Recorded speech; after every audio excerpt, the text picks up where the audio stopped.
Hey, everybody. Welcome back to the show. Tonight, we've got a guest, Mario Manzini. He's going to be coming on. Uh, Listen, they're running, it looks like a little bit behind. So we're just going to kind of go on with the show, and hopefully they're going to catch up here. So here's his book right now. I titled that A Mafioso's Magic Journey. This base is a story for him. The Mario Manzini story is how he escaped from the mob, how his dad was grooming him for the mob. And then by the time it's like he was supposed to become a made man, he was like, I want nothing to do with this thing. And he basically fled home to become pretty much magician, entertainer, just across the board. So when we have them on, we're going to be talking about that. So sit back, relax, enjoy, and we will get this thing rolling, and we will be back on the other side to talk Mario Manzini's Mafia escape story. Welcome to the Three Beards podcast. My name's Craig, along with Austin and Chris. Passed to a new generation of Americans born in this century.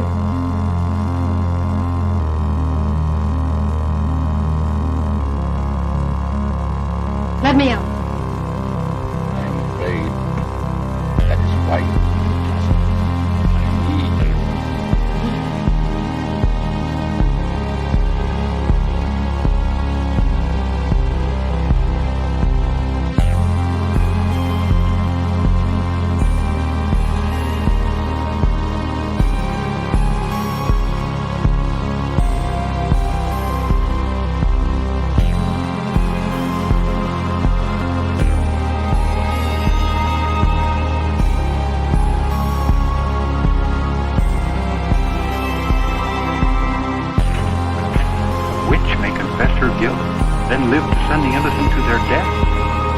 justice and honor in Massachusetts colony?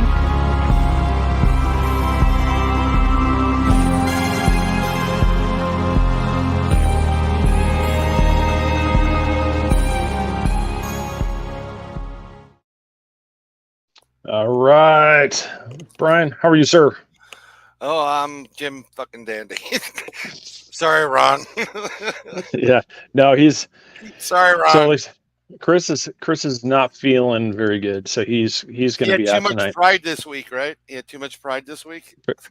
Possibly. No, he basically was not feeling under the weather. Austin's still MIA, so he's somewhere in the backwoods area. So playing with the hose. He loves the hose. Yes. So we're hoping the guests will come in here pretty soon. But like I showed here, they're working on trying to make this a motion picture too. But this was from just the time where he basically was fighting against his father, who was grooming him to be next in line coming up in the mafia. And so the book's an easy read. It's really easy to read. It has tons of photos in here of the acts that he's done, the escapes, the different performances. So it's really, really, really cool. It's not expensive either. I think it's $15. Wow. On Amazon. I mean, my first question for him when he gets on, seeing it's a mob related thing, is how many people he made disappear.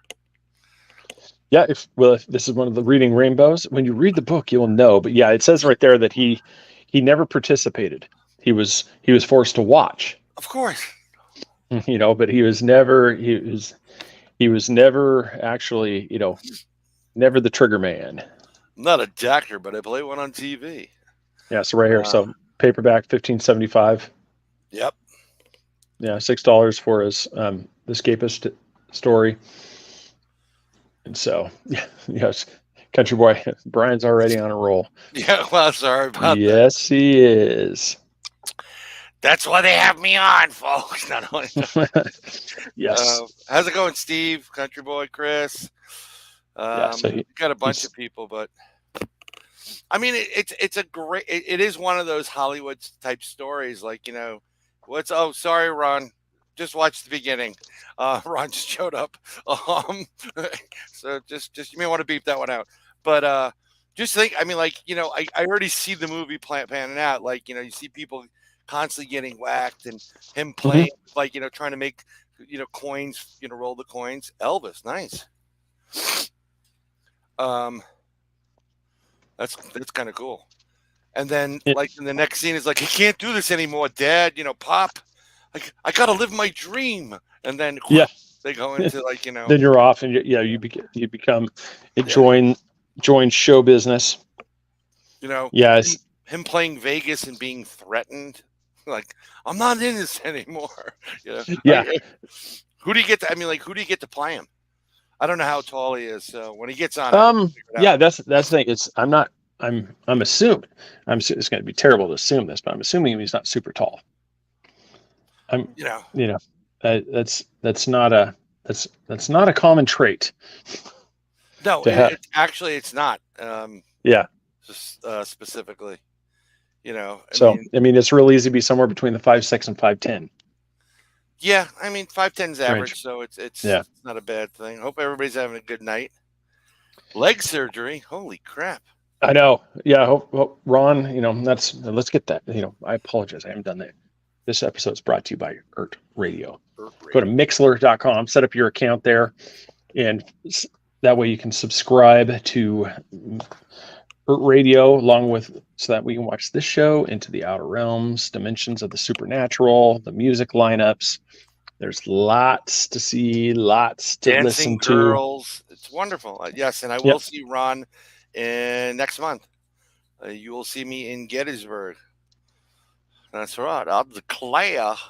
Honk if you like dueling.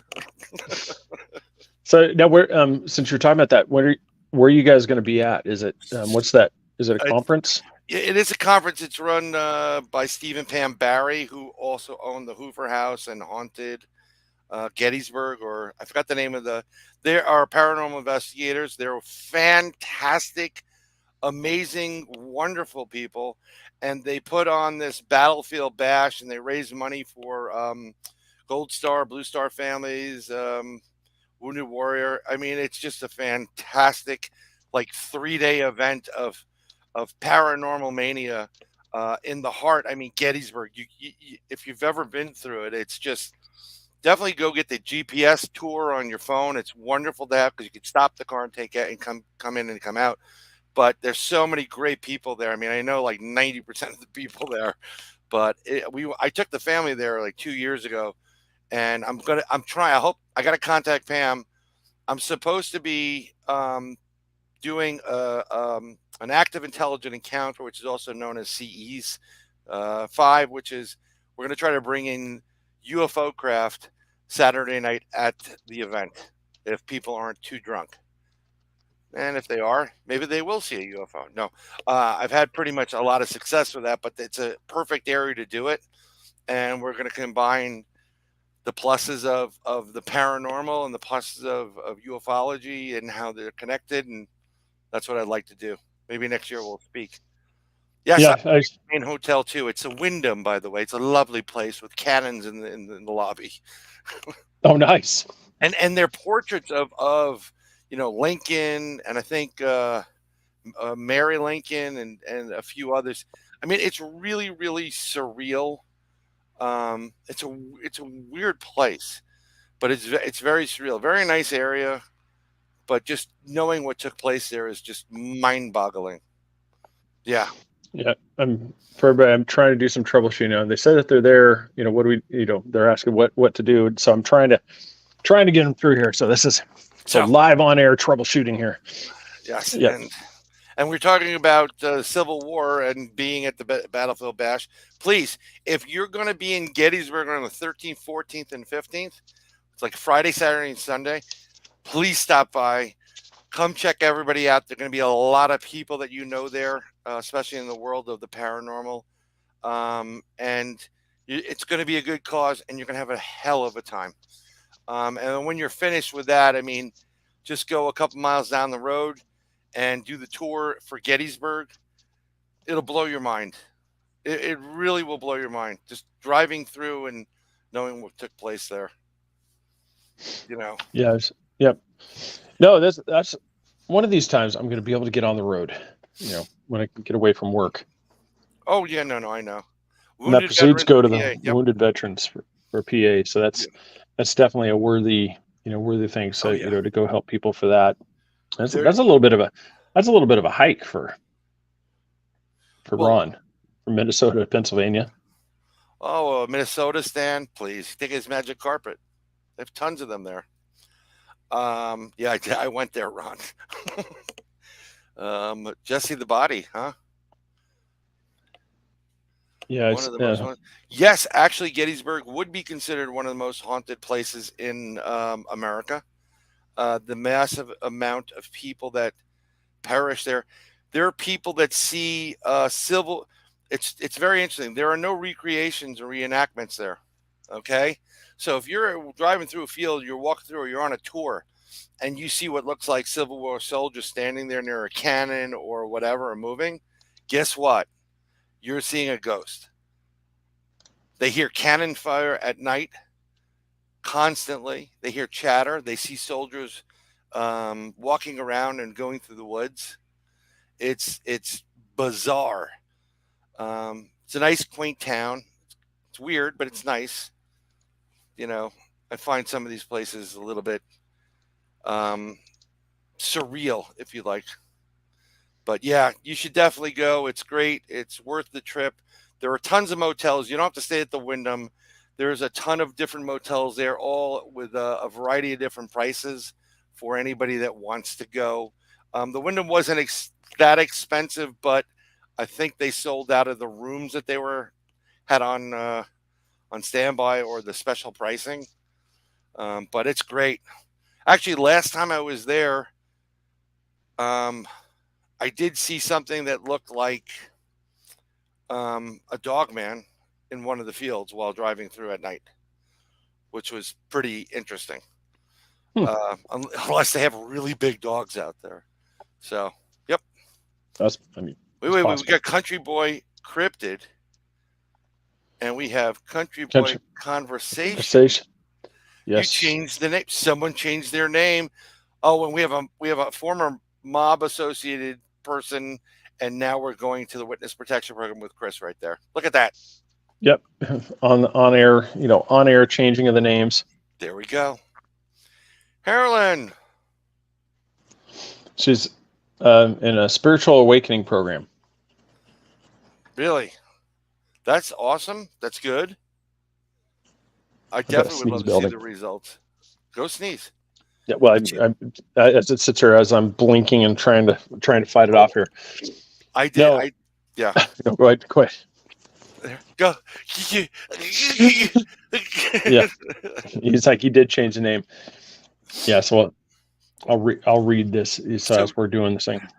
So his father was, they were working on that. Yeah, his father was a made member of the Genovese. Is it the Genovese? Genovese Mafia Crime Family in New York City, and he was being raised to just be a member of the Cosa Nostra. And then when he grew up, and then he's one of those. Yes, he's always wanted to be an entertainer. He'd always want to be one. So it's, when I read that part, one of the first things that popped in my head was Life of, from Holy Grail. Hey, there they are, right there. Oh, we got Welcome. it. Finally. We got them. Welcome. Sorry, I never did this before. No, it's okay. Problem. So welcome to the show, everybody. This is Okay. the show. Mario. Hey, can you hear us okay? Yes. You guys are loud. I could hear. Okay, perfect. Just swap me with Mario so he could be Yes, I will get the top square for the Hollywood Squares. There we go. All right. So we start off. This is Vicky, my wife. Yep. Hi, Vicky. Welcome to the broadcast. Yeah. Oh, my book. Yes. So we got the book. So we were just kind of just breaking it out. So we'll just kind of from what people have heard. So we'll just kind of kick to the very beginning. When was your first memory of being that your family was tied to the mafia? Well, when I was maybe 6 years old, my father started grooming me to be a gangster like him. That's when he let me know, and he started forcing me to see him kill guys, cut up bodies, go to meetings, and he made me go and watch all this.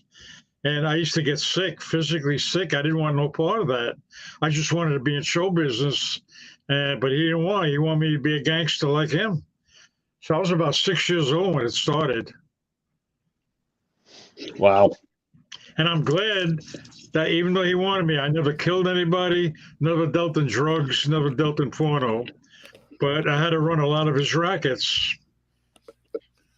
Yeah, I was going to ask because it talks about that in the book, a lot. You talk about that where the peep shows Yeah. and stuff. So it was basically you were running those, but you weren't actually ever involved in like the hardcore pornography side. It was just you're basically just running basically like the strip shows.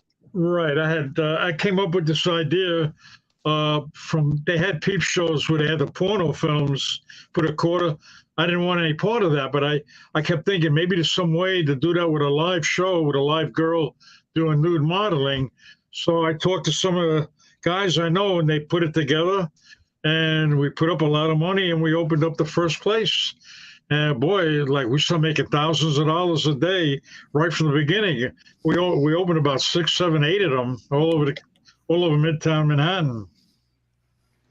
I know exactly where they were too. Not that I visited, but born and raised in. Then I know exactly which one my favorite one was. There's massage parlors, but nothing really dirty or I had a chance to invest in Deep Throat, which I didn't. I just found out Sonny Franzese, Michael Franzese's father, put up most of the money for that. But Gerardo, he was the one that produced it, Damiano, and he wanted me to put money into it. I wouldn't do it. I didn't want any part of porno movies, but that made millions of dollars. Oh yeah, I mean that industry is literally what started the internet.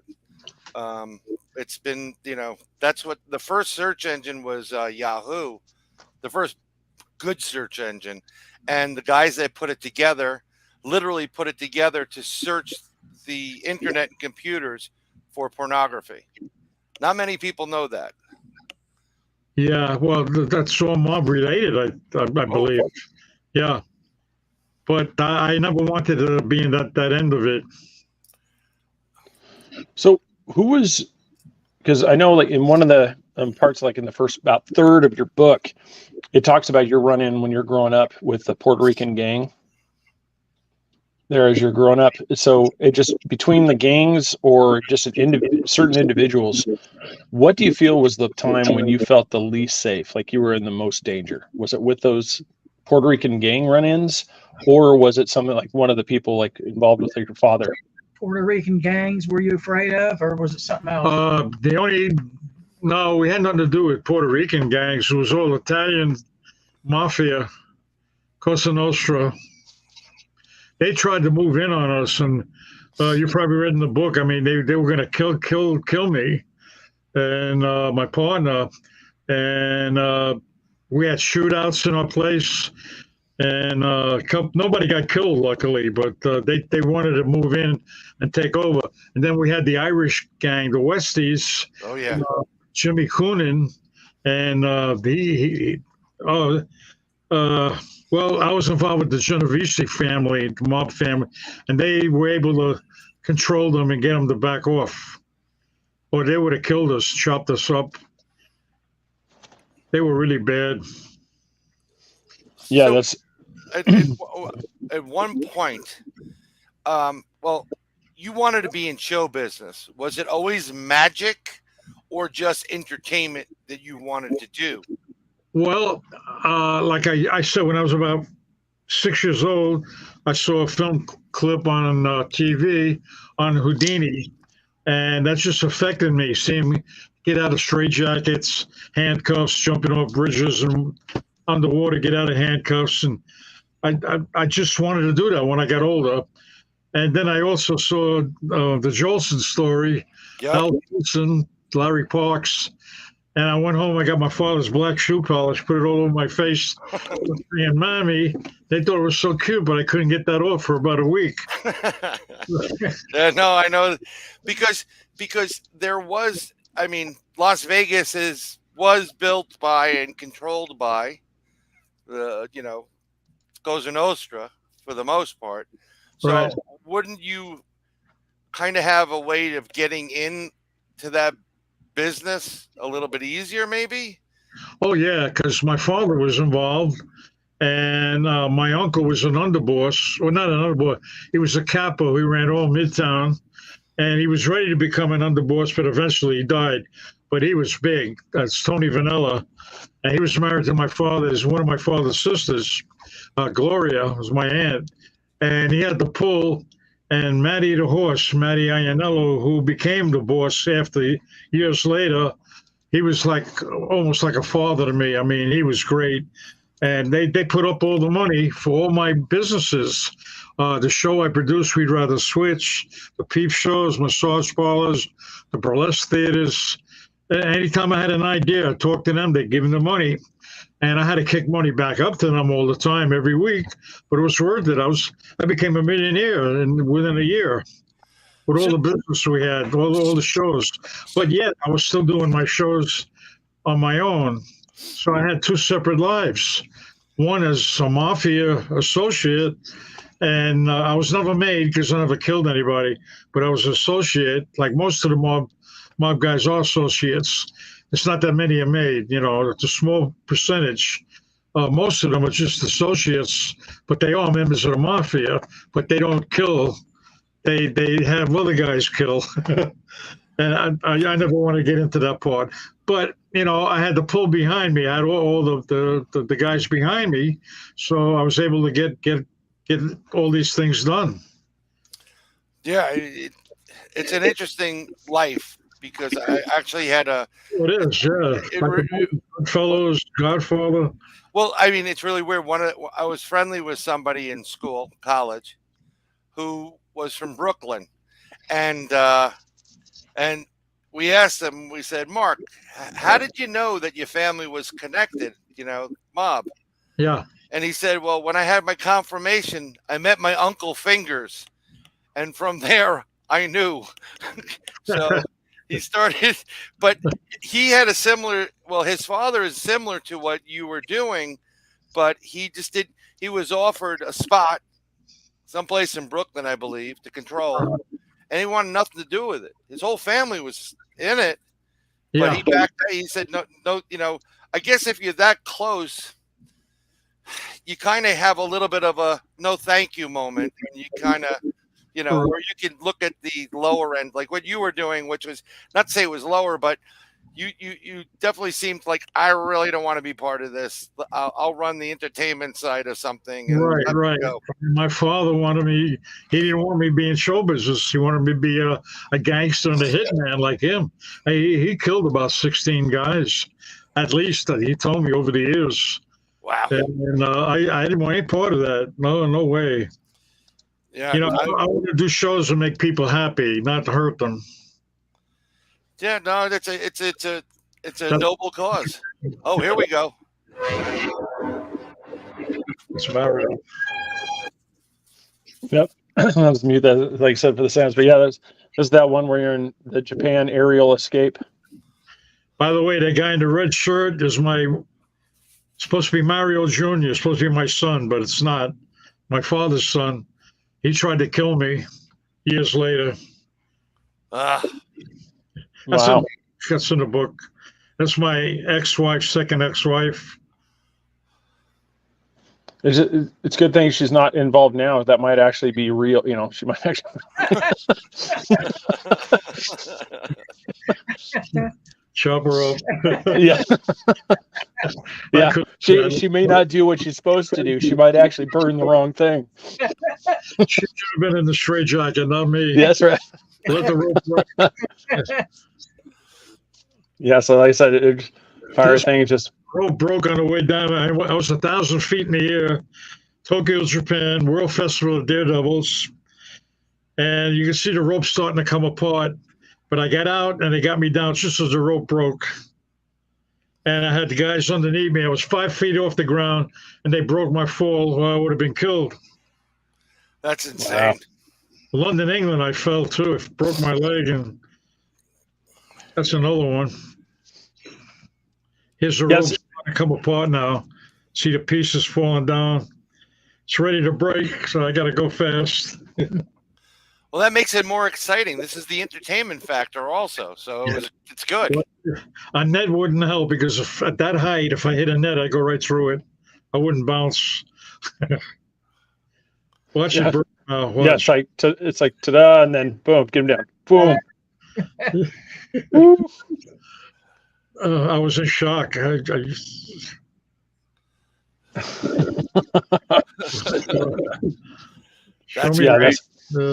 fantastic. Yeah, so you're involved in the shows now yourself, aren't you, Vicky? Houdini never had his rope on fire. I was he was smart. So now your assistant behind you there, I'm sure, helps take care of you a little bit better. Oh yeah. Yeah, it doesn't burn through the rope all the way. I've only fell 2 times. Tokyo, Japan, which was this one, and then London, England, for the World Festival Circus Championships for the world title.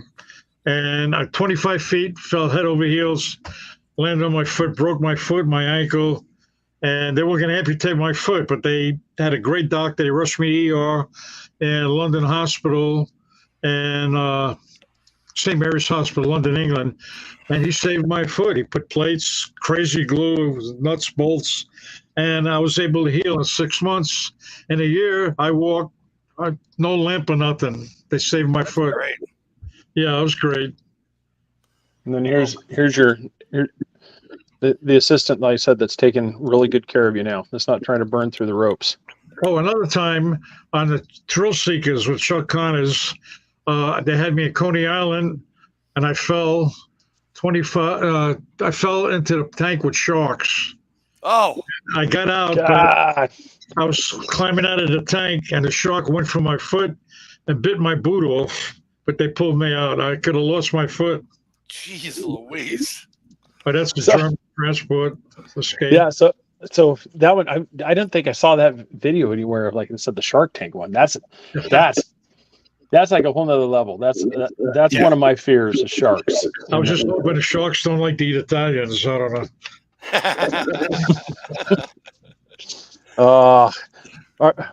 My luck is, like I said, that's one of those that I would be the favorite snack. That's it. No. So may I ask, of all the escapes you've done, what is the most dangerous escape that you've attempted and were successful with? Okay, I'd say the burning rope escape, straitjacket. That's because you never know, the rope could burn through faster before I get out. You know, luckily 2 times it did break, I was able to come out okay. The next one would be the water tank, the milk can, giant water milk can, which was invented by Houdini, and filled to the brim with water. It's a steel tank, and I'm handcuffed, submerged in the tank. The lid is locked on, 4 padlocks from the outside, and I have to hold my breath for up 3 minutes. I've done it for 4 minutes, which is, oh boy, my lungs bursting. But I have to get out before I drown, and I've made it. One time I had to be chopped out, but that's the second dangerous one I do. Then another one is underwater box escape, coffin escape. I did that at the Battery, same place Houdini did it in 2014. And I was underwater for 4 minutes. I got out right away, and the rope tied around the box. My hands got tangled in it, and I couldn't get out. My head was underwater for 4 minutes. I was actually drowning, swallowing water, but I just gave it a pull, and I surfaced, so I made it. I would have drowned. That's insane. But Daredevil escapes. You know, that's better than being in the mafia, I tell you. I'd rather do that any day. Yeah, it's because like one I was just showing here too, and I'll put it back up there again. It's you've got several YouTube. You can see these where you do a lot of with the handcuffs. Yeah. And That's Vicky with me, my wife. She worked with me. Was my announcer, my assistant.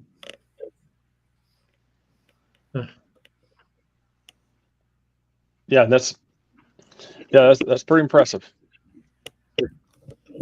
Now, so I'm assuming, like I said, yet nobody has come up with a handcuff that's been able to keep you in. Well, I offer $1,000 reward to anybody can supply a handcuff I can't escape from. I escape, I keep the cuffs. That's how I get all my handcuffs. You can't buy them like that. They're issued to police only. So I get them on challenges. I got about 2,000 in my collection so far. Wow. How often do you get people to challenge you? Do they come up like, is it a pretty regular thing, or is it just you have somebody that's their whole mission is to beat Mario now, and so they just have their workshop and they're just constantly working on a new style of handcuff? Yeah, well, people always trying to come up with something I can't get out of. They make something up or whatever. One time they had barbed wire welded inside the handcuffs. I wouldn't accept that though, because it's not an official cuff. Right. That's a torture. I'm not going to ruin my hands just so somebody gets a thrill. Yeah. The status, yeah. Do you do thumb cuffs as well? Oh yeah, neck shackle, leg irons. Yeah. No. Do it all. Yeah, your picture alone has that. Yeah. Yeah, so far 26 jails I escaped from. Canada, saw a couple in Europe, mostly United States. Not arrested, but challenging police to lock me in their toughest jail. And I get out in 3, 4, 5 minutes. They go back, it's still locked up. And they can strip me down, make sure I have nothing on me. But I get out. How? Nobody knows, but I do. Yeah. That's great. Well, I know in Houdini. Are you doing live performances now as well? Can you continue? Oh yeah, we both do shows. Like I say, Vicky opens for me with violin, fiddle music, and then she does my announcing, and she's my assistant. So we work together all the time. And have you embraced the YouTube factor? Totally. Oh, and I see. Is that you down there? That is a traveling man? Yeah, that's some of the clubs I belong to. Masons, Shriners, Grotto, Lions Club, Optimus, Society of American Magicians, IBM, not Elks, Eagles. Eagles Lodge. Oh, I know a bunch of them, brother. So, but that's great. Yep. Yep, you got 2 Masons on the show. You got Chris who wasn't able to make it. And I said Brian right below you. Yeah, that's the joke. They keep trying to get me to join, and I'm come on, you got to come in. It's a really running easy thing. It's really easy. What? No, I say they keep trying to get me to join the Masons. Yes, they keep trying. It's not working yet so far. They actually, I happened to do a show for them for they had a party and they booked me, and then they wanted me to be a member, and they made me a member. There you go. So I've been a member for about 6, 7 years now. Are you out of New York or? It's like Shriners. Oh. Shriners are great. Shriners are responsible for so much charity. Hospital. Yeah. Yeah. And it's amazing. Well, see, Houdini was a Mason. John Wayne was a Mason. George Washington. A lot of the presidents. Truman. Yes. So and I know that even though I'm from New York City, my lodge is in Jersey. You're from New York? Yeah. I'm from what part? The Bronx. That's where I'm from, the Bronx. Yeah. Northern Boulevard, 149th Street. I'm near the Henry Hudson Bridge. We'll just leave it at that. So I don't need anybody coming by and saying hi. Not by your people, anybody else. But yeah, born and raised. Although I just moved to Florida. But John Gotti was born in the Bronx. I know that. I have friends that lived around the corner from him in Howard Beach. When I went to visit him, like, hey, I want to see his house. And my buddy goes, okay, when I tell you to look left, and he flew down the street and he wouldn't stop. Now, like, where is it? Okay, you missed it. I'm not doing it again. Well, you should have saw Paul Castellano's house, a mansion. They call it the White House. It was like the president. Oh, yeah. In Staten Island, beautiful. But I just love the fact that you were able to get out and do what you love, and it's very hard when you have that family, pressing Right. you. Well, it's good. We're both together all the time, and we both have the same, same enjoyment and everything. We like shows, travel, and we like working together. It's just, it's great. Was that the house? It looks like Paul Castellano's house, isn't it? That's not my house. Oh, Yes. what? Yeah, Paul Castellano's house. Yeah, that's it. There you go. Fast fingers on Google searches right here.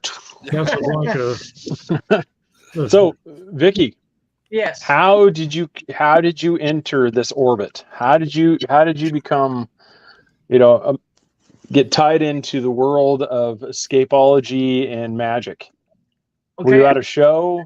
And just, Actually, our first date, he was going to hang upside down from a burning rope, and I didn't know this. It was at a convention down in Cape Girardeau, Missouri, and I saw him do that, and I was amazed, and that's how I became involved. That was our first date, was him hanging upside down. I was going to say, hopefully that was at a show and not like the first date move. It's like, watch this, I'm going to hang from a burning rope. No, it was. Oh yeah, I used to work for a prison in Jefferson City, Missouri, and Mario was there doing a jail escape. That was another incident, and he escaped, and we met that way as well. That's awesome. How long ago was that? Okay, we've been married 14 years this year. Okay, congratulations. Congratulations on the 14 years. But how did he propose to you? Did he like pull a rabbit and a bunny out of the hat and with the ring, or I handcuffed her? He handcuffed. Yeah. Not a conventional way to propose. Here, let me put these on you. You got to say yes. That is brilliant. So as far as your, what you're doing, and I love the fact you're doing what you're doing. How has it affected, good or bad, with the family? I mean, after a while, like your dad did he just say, okay, just do it, or Well, he sort of accepted it toward the end, but yet when he was on his deathbed in the hospital, I used to go visit him. Spike, we never got along good, but I work with him a lot. And, he did a lot of good stuff for me toward the end, saved my life when they're going to kill me and all that. But he told me he knew he was ready to die. And he said, I want you to promise me you're going to give up that show business crap and go back and be a mobster like I trained you. I said, I can't do that. Yeah. And I felt bad because maybe I should have lied to him so he'd die in peace. But I couldn't lie to him. I said, no, I can't. I got to stay in show business. But he turned his head away and he would never talk to me again. And then a day later, he died. Well, I'm sorry about that, but I couldn't give it up. No. You know what?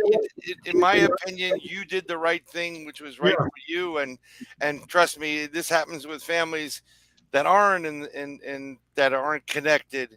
It's sometimes you have to do the right thing, and that's that. It's right. Well, all my uncles were involved, and my aunts were married to mob guys, and my cousins were all mobbed up. But I never got along with them. We never got along. Yeah, because it's kind of, I guess it's kind of tough when you're, you know the business, but you're not in the business, and I guess they worry about things, talking and problems, like Yeah. But so, if life was easy, we'd all be doing it great, right? Well, my cousin was assassinated. It was a mob hit. He was involved. He did a lot of things he shouldn't have done. They warned him. He kept doing it, and they killed him. They shot him right in front of his house. That's yep. What are you gonna do? Nope. What you're gonna do is you're gonna. And they do it anyway. Yeah. So are you primarily escape, or do you also do the cards and sleight of hand and? Yeah, I basically was an escape artist all my life, but about 12 years ago, I started studying magic too because I wanted to give my show more variety. So I do cards, I do illusions, we put a girl in a cage, turn her into a tiger or a wolf or an animal. My ex-wife was an animal in real life, so I didn't have to. But stuff like then I do the Phantom of the Opera. That you got to see. Phantom of the Opera levitation. It's a scene from I should have sent you the video. I have it on my website and on YouTube, but it's beautiful. Phantom of the Opera levitation. I do the box and a lot of illusions, stuff like that. So my 2-hour show, I do escapes and illusions. That's so great. When I do small shows, it'll just be maybe escapes or close-up magic. Depends what they want. I have to ask, if you're changing your ex-wife into an animal or a tiger or anybody, where do you get the tiger from? No, I really changed them. No. Tiger. I give them a pill and they change. I think, especially since they're your ex, you'd go with something a little more docile than a tiger. I used a tiger once, and the trainers I used very tame. I used them. The next day, the tiger ripped his arm off. I said, "Boy, I'm glad I wasn't show there." you. Yeah, I went that's to crazy. a Keyson, looks like a wolf, beautiful, and that's in my videos and all that. So I use them. That beautiful. Well, German wolf spits, I use that too. So I change them into that. They're safe. They're very docile. They don't bite or nothing. So that was good. Have you ever performed out in Las Vegas? Twice at Circus. David Frost was the host. I did the Guinness TV special on there, and it was at Circus Casino. And then I did it again another year. But I never actually played a casino there. You just did the challenges, right? Yeah, well, they had me in a straitjacket with the burning rope at Circus, and David Frost was the host. And he narrated it, and I had me hanging up. I got out. And, it was great. I got that on YouTube also. That's awesome. Yeah, I was trying to find one of those to show people. Yeah, I got a lot of. Well, you guys. Yeah. Well, you guys were doing that. Yeah. No, it's that was. So while you're talking about the cage, so Vicky, has he ever asked you to be in the cage? No. Standing. Yeah. No, I'm. She don't want to get changed to an animal. No.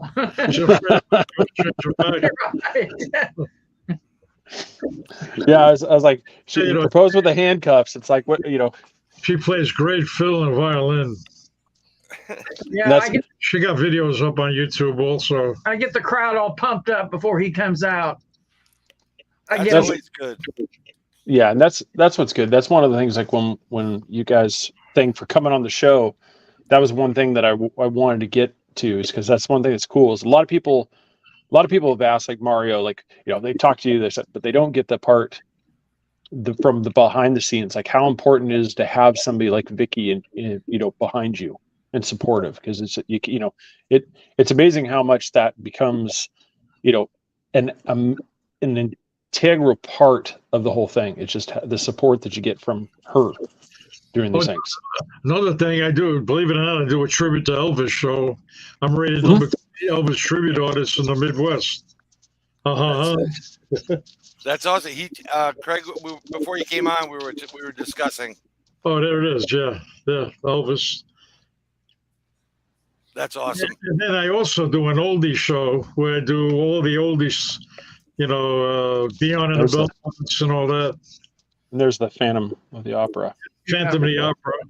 Let's get it where we don't have the. Maybe he could make Austin appear. Yeah. Let's do the thing. Make Austin the missing the missing beard show up. Just. I've always loved magic. There's this. It's great. Yeah.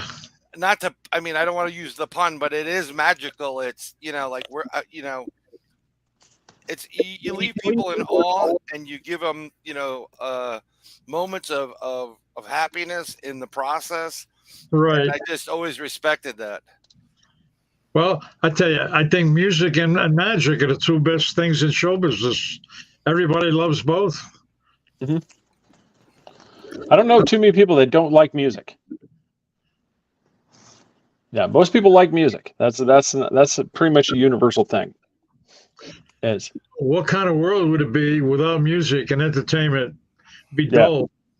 Oh yeah. And it's good entertainment. It's not like oh God, I'm gonna be old now. It's not like what the kids have today, but it's the truth. It's just it's good entertainment. It's good music. It's lyrics and words and music that you can sing for eternity. And that's what's great about it. You do family type stuff because it's good. There's not enough stuff for the family to be together. The kids like this and the adults like that. But our stuff is for everybody. We do high schools, we do colleges, we do performing arts centers for the families, fairs, festivals, libraries, fundraisers. We do it all. So are you pretty well booked most of the time? Are you pretty well booked most of the time? Yeah, we don't want to work all the time. We want to take time off for different things. At one time, I was working 52 weeks a year, never home. I'd never be there. Or I come back for one day and out again. But, it's great to travel, but we'd like to lay back and, it depends. A lot of times we're on the road. If we have a couple of days off, we can see the local sites, but when we're back home, we like to go to see the different shows like the Muni, Fox Theater, see Broadway shows, concerts. I like to see other shows besides, us doing our own. It's just great. It's just so great. Yeah. And that's, that's when we have the passion. I was like, now if you have because you're, like you said, one of your things, like you're really predominantly like Houdini, stuff that you've got a lot of that stuff. Is there a trick that you've always wanted to master and you've never gotten there? No, not really. I did the water torture cell, which Houdini was the last thing he did. In the Tony Curtis movie, they show him dying in that, but he didn't die in that, but he did that at the end. And that was his big thing, upside down, the big glass tank full with water. And I did that for years. And I did East Stroudsburg State College. And this is years ago. And I finished the show doing that. And I got out, closed the curtain. I'm outside signing autographs. All of a sudden I hear, no. And I hear a crash. And I went back. And there was five or six students that were high on drugs. And they, instead of having I had a water pump pumping the water out through the dock, the loading dock with a hose, so we could unload it. A special pump, submersion pump. And they didn't want to wait. They just shoved it off, and the thing fell off and smashed. And I could have killed them, but I held myself back, and I took a loss on it. I couldn't sue them. I tried to bring a lawsuit on the college. Not that I wanted it, but that thing cost me $25,000 to build. And they got together with about 20 or 30 students that said they saw me push it off. Now, how am I going to push it off? That thing weighed tons, but that's it. I had no case. So I just dropped it and I started sticking with the milk can. It's lighter. It's made out of aluminum now, and it's better. But that's why I'm against drugs. People are really nice. They're great, and then they take that, or they get drunk, alcohol, and then they do crazy things, hurt each other. They drive, have an accident, kill somebody on the highway. Yep. Just all my life, I never took drugs, never drank. I was just into good health. Maybe it's being a fanatic, but I'm happy. I'd say you're doing something right. If you've made it this far and you're still doing these acts and stuff, I can't tell you I'm going to be able to escape out of an upside down in a milk jug. You're going to see my feet kick for a little while, and then suddenly it's just going to slow down, and then you're going to be like, "Is he done?" Yeah, he's good. Yeah, we might want to pull him out. You won't get a quarter of me in the milk jug. Okay. Forget about it. It ain't gonna happen. So you're in New York, and then Craig, where are you in? Florida. I'm in right outside Orlando. Where? Right outside of Orlando. Orlando, Florida? Mm-hmm. Yeah. Oh, okay. I did Circus World down there, Haines City, Ringling Brothers, Montbelly Circus. 1970s, I was there for a couple of years. I was a featured act. I did the Burning Robe, Straight Jacket, the Water Tank, and a stage show. That's great. In fact, I was there in 1977 when Elvis supposedly died, and they had an Elvis tribute artist that night, Elvis Wade. So I went to see the show that night. Then we found out supposedly Elvis died. I supposedly because I've got proof that he didn't die. He faked his own death. Do you think he's that preacher? Oh yeah.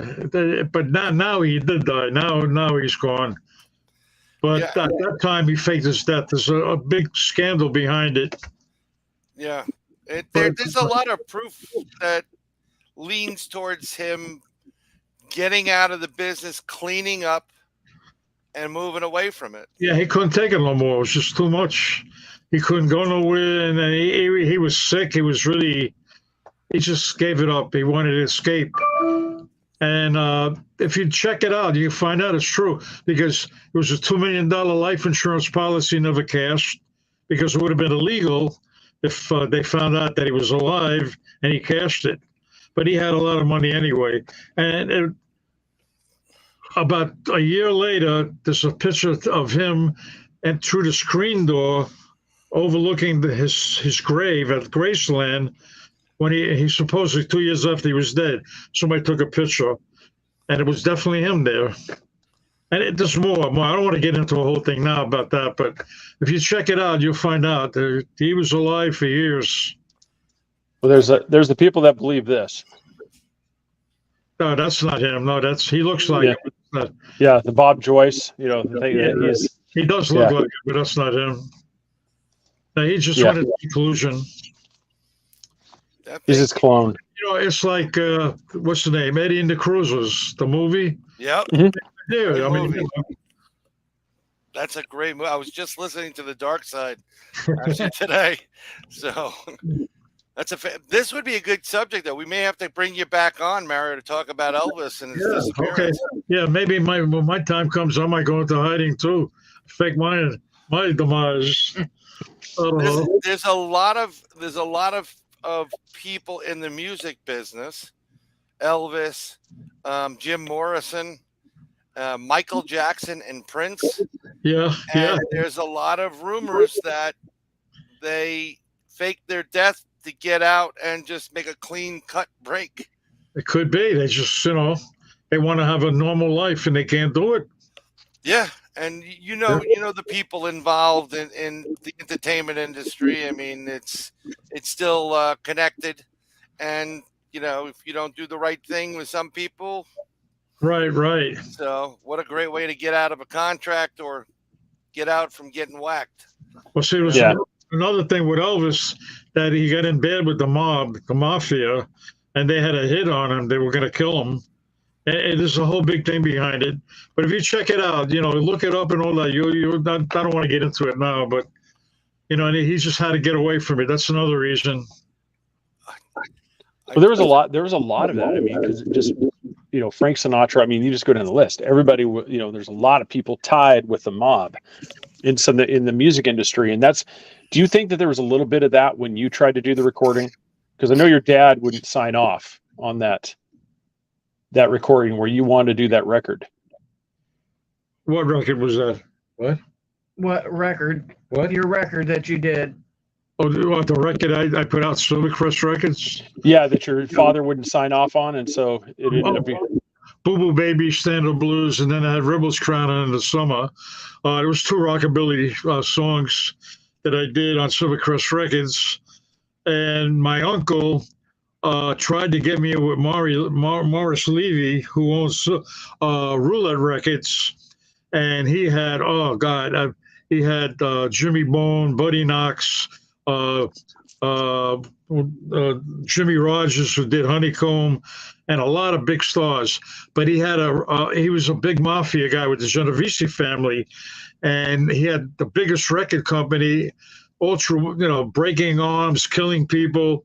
I mean, he built stuff up like that, and he never paid his artists their commission. And they tried to get money. He'd fight it. He'd threaten them, and Jimmy Rogers got a lawyer to sue him, and they got some guys and they broke him up, smashed his head in, and he was in a coma for years, and he couldn't sing anymore. That was it. They almost killed him, and that was Morris Levy that had that done. Wow. So good thing I didn't go with Roulette Records. I still stayed with Silvercrest. Wow. But again, that was owned by my ex-manager, who took money from my uncle, Tony Vanilla, that's in my book, who wanted to invest in me to make the record, and he was supposed to pay him back, and he never did. And he used all the money for himself instead of me. So my uncle had his guys run him down in a car, break him up, and ripped his arm off, the whole thing. He was in a hospital for 3 years. He came out, and he still wouldn't pay him back. So they put him back in the hospital again. So who do you want to play you in the movie? Oh, I don't know. They were gonna. See, Jerry Schaefer was gonna do this, and he had Johnny Depp up for me, but that was then. Now Johnny's. I don't think it'll work out anymore. I don't know. Whoever they can get. I don't know. What's his name? Who? The one that Cruise. What's his name? Tom Cruise. Tom Cruise, maybe. I don't know. Well, it depends. They need 3 different ages: young, middle, and older. So I don't know. Well, right now, my agent Sandy's trying to talk with Robert De Niro to see if he can get him to play my father. Wow. At the end, a little older age. But I don't know. He's going to do the casting and all that. So he's working on that. Hopefully, they can get this done. It'd be great. Yeah. So is there any timetable yet right now? Or, I mean, is it still just on the planning board? Are they still planning it? Have they started planning it yet, or is there? Oh, yeah, he's working on it now. He's in touch. Well, he told me that he was talking to Martin Scorsese, Robert De Niro, and a couple others, and he's just trying to negotiate, get something going. Hopefully one of them will come through soon. Now, Jerry was ready. He had the money raised. He had $60 million raised. He was ready to start shooting. He was casting. And then all of a sudden, he had a blood clot in his lung, and he died December 19, 2019. That killed it. Well, But he was ready to go, and that killed it.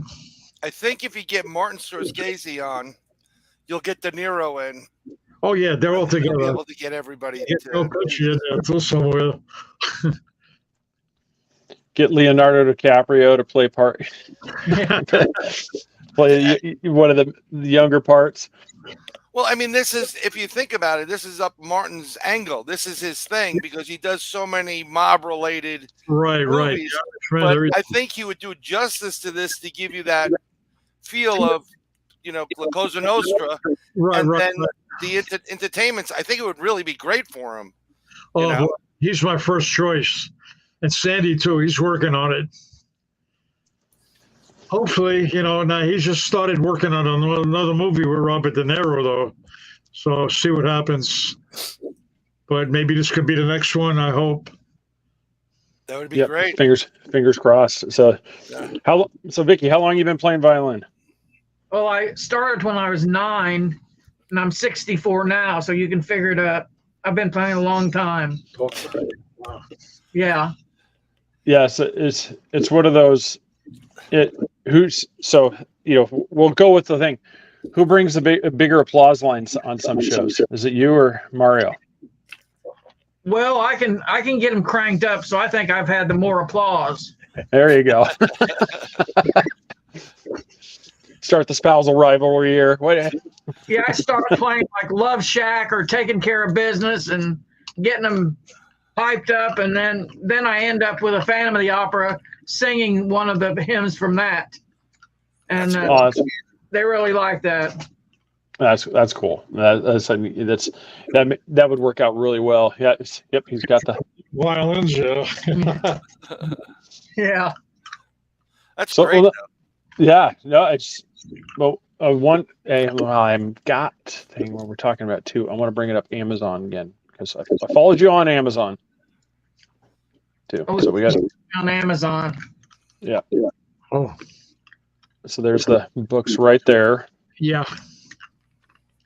And so, for like most people, just mob. The second one is only without the mob mentioned. And then there's also there's one I didn't even see this before, but you actually have. There's a companion book to this one. Yeah. And I didn't know about that one until I said when I was bringing it up here, right here at the lecture notes. But that's a book, How to Get Out of Handcuffs.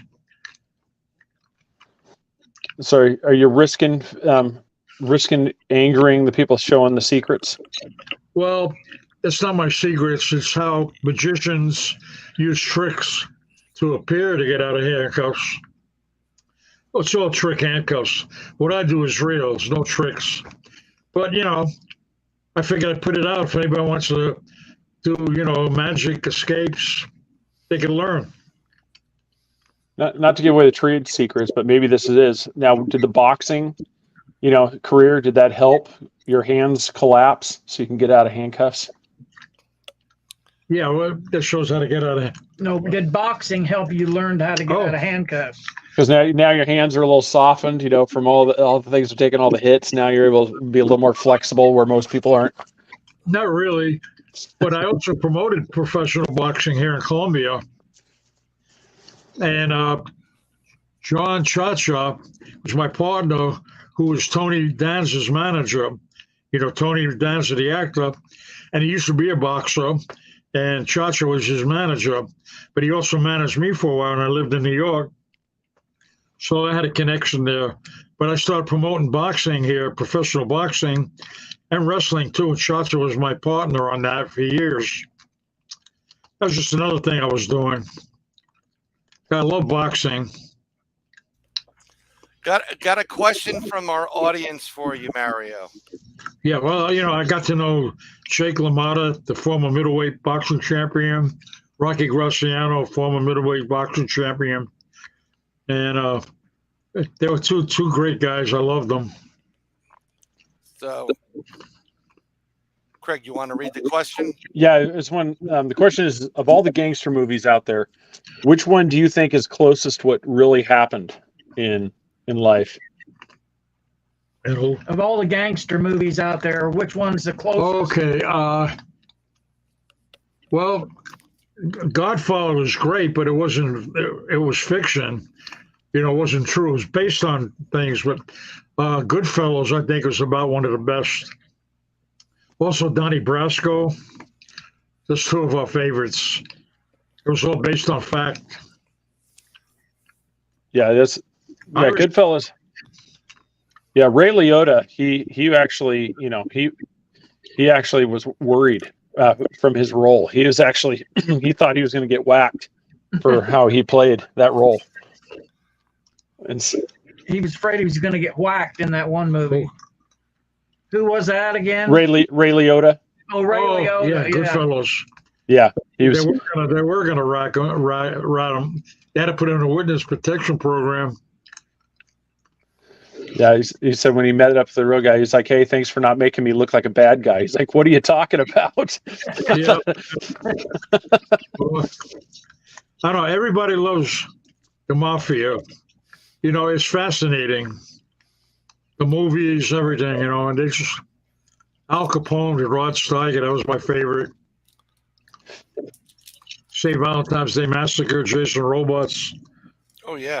How he planned it. That was a real good one too. Yeah, I mean, it's now kind of like in that same one.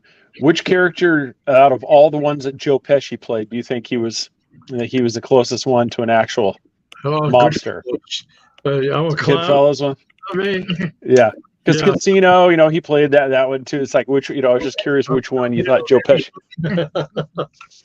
Yeah, Goodfellas. Yeah. No, I just, you know, appreciate you guys coming on. I really do. As I said, it's a fantastic book. People need to pick this up. I mean, like I said, when I was right before you came to the show, I was telling people, I go, this thing is packed with performance and information that you have. I mean, you have just, it's just like you said, you can just see all the different things that you're involved in, including, you know, it's when you get up to the front, that's when you start getting the, you know, talk about the naked ladies. And that's where, you know, so. But yeah, he put the risky stuff right in the very first few pages. You know, when you get in there, you start to think, you're thinking, it's like, what's this book about? And then it's like, all of a sudden it switches gears. Yeah. Well, they're not naked in there. I mean, in real life, but that's meant for the pictures. You have to use your imagination, unlike Brian, who went to him. Well, if they want to see him naked, I didn't go to him. Put a quarter. Yeah, that's. Yeah, because I put like my there's ID down there, but I didn't go to him. There's the Circus one he was talking about right there. That was my big place. That's where we had the shootout with the Westies. That big gunfight in there. I actually remember seeing things like that on the news. Oh yeah. Growing up, and we used to go down to 42nd to get fake IDs at the that like Funland or whatever it was. You must have been a customer of my place then. I probably was a customer at your place. You were quarters and looking at the girls, I can tell.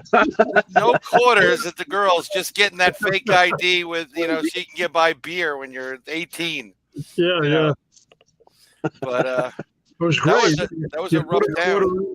You look through the glass window, the blind goes up, and she's nude on a turntable, nothing doing that, nothing dirty, just posing nude. Then it goes down after a minute, and you got to keep putting quarters. So every 10 minutes, a new girl comes out. 6 girls in an hour.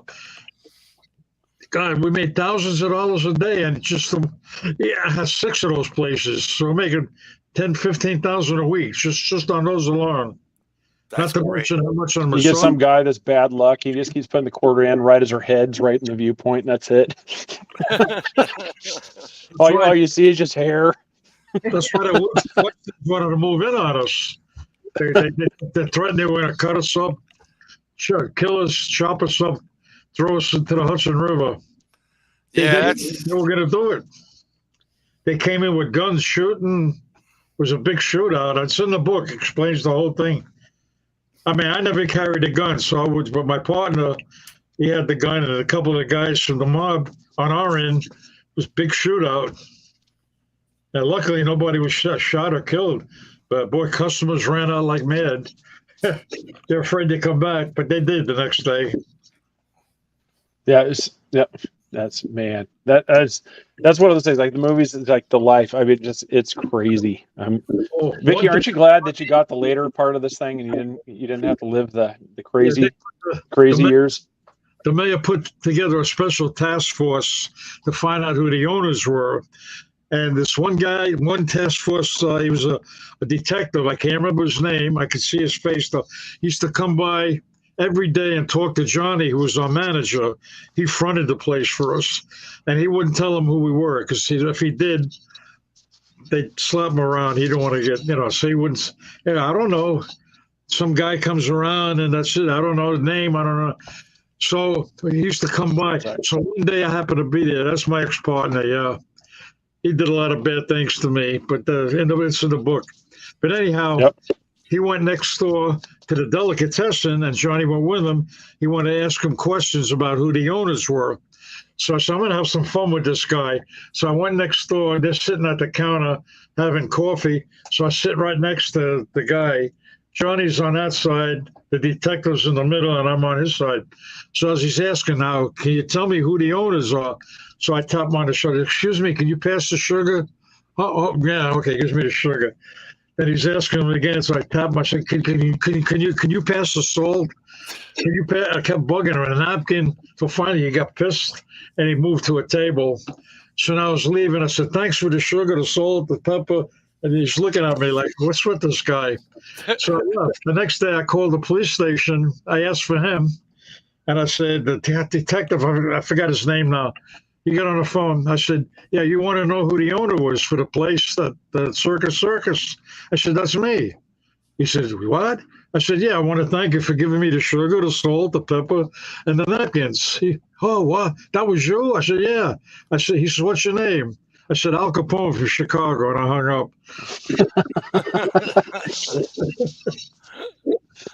I just had to do that.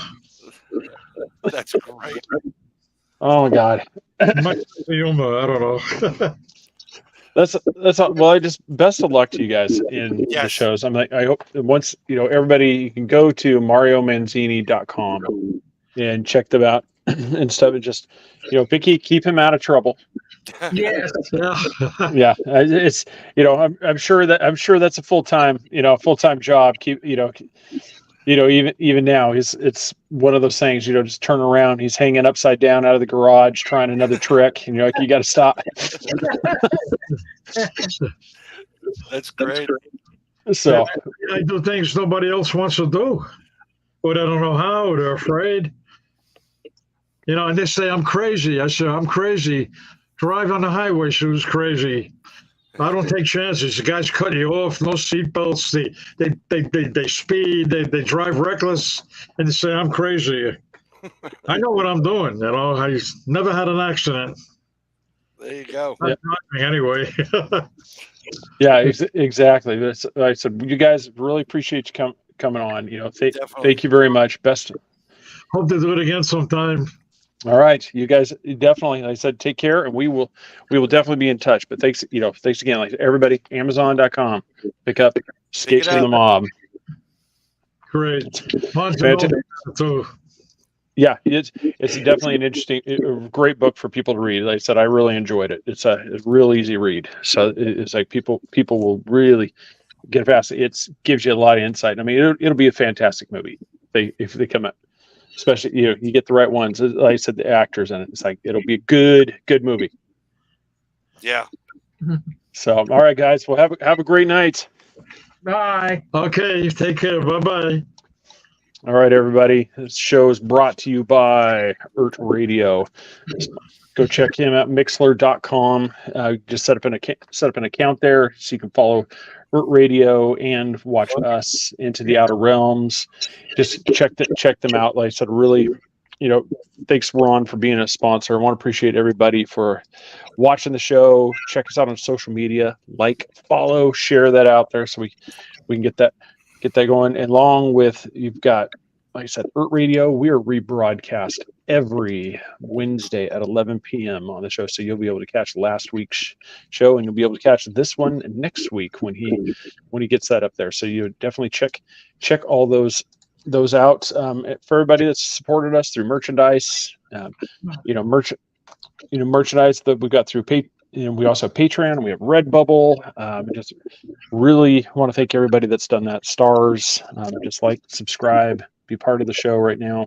Go support Sir Brian Bowden on his endeavors, on his one.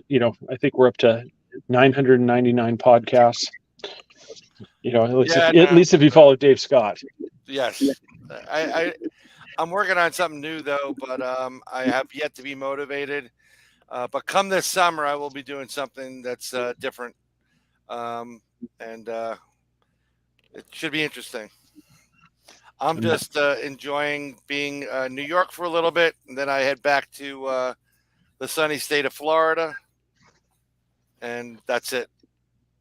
And then next week, everybody come join us as we delve into the world of heresy. When we bring Micah Dank back on, we're going to be talking not only about this book, The Unbegun, but also his work into where basically pretty much breaking apart and showing, like the true history behind where a lot of stuff like we have in traditions of religion, where they actually come from. Awesome. The basis of these. Yeah. So that's one. Like I said, a lot of people, they it's heresy. It's, I said, it's really fascinating, especially when he talks about how a lot of the stuff, especially in the Bible, points to things like the sun, points to the, these, the classic things that, through history that were that were looked at. And so check that. And then then at the end of the month, we'll be talking Edgar Allan Poe. Nevermore. Mark DeWidziak. So that's going to be a great show as well. So just thanks everybody for watching. Appreciate you being here. We will see you next time, next week, hopefully with Chris. Hopefully be feeling better there, sir. All right. We'll see everybody. Good night.